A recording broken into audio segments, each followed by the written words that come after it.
annabi sai man akaza shibran min tariqil muslimin, wanda ya ci shibiri dani daya akan hanyar musulmai to yanzu ka bi kowane layi. Mutum zai gina gidansa ga iya bakin bikof dinsa sai ya sake sayan blok sai ya kewaye gaban gidansa, inda ya kewaye filin jama'a.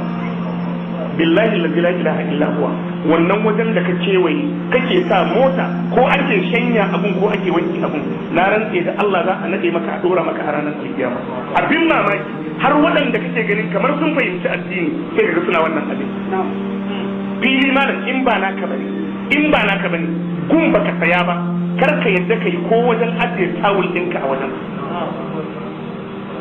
ko hankacin karfe wajen ajiyewa.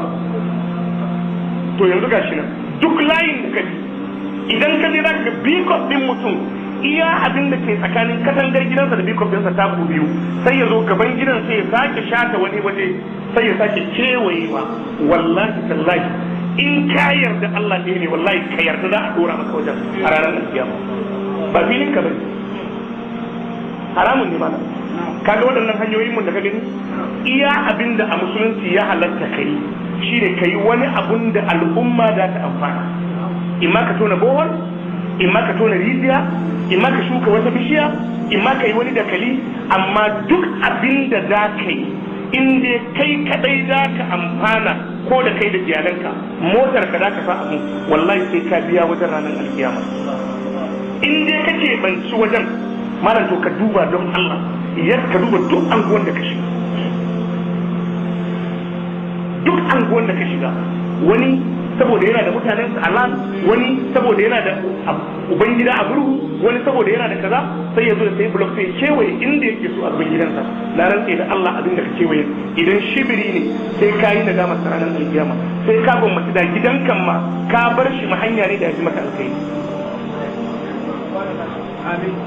Iman mutane kamar ba su da za a yi tashin alkiyama,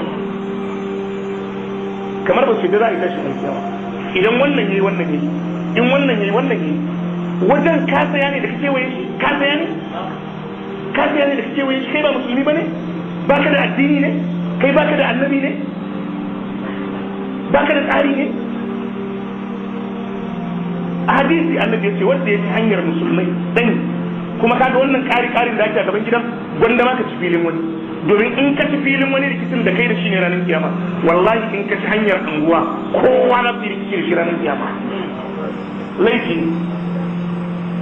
Amma sai kaga akwai space akan hanyar yadda ba ko ina ake bi ba, to nan zaka iya tona rijiya ta da kasu jariya, zaka iya bohol ta da duk abin da zaka yi wanda duka al'umma da a amfana, matukar ba zai tare hanya ba ya halarta.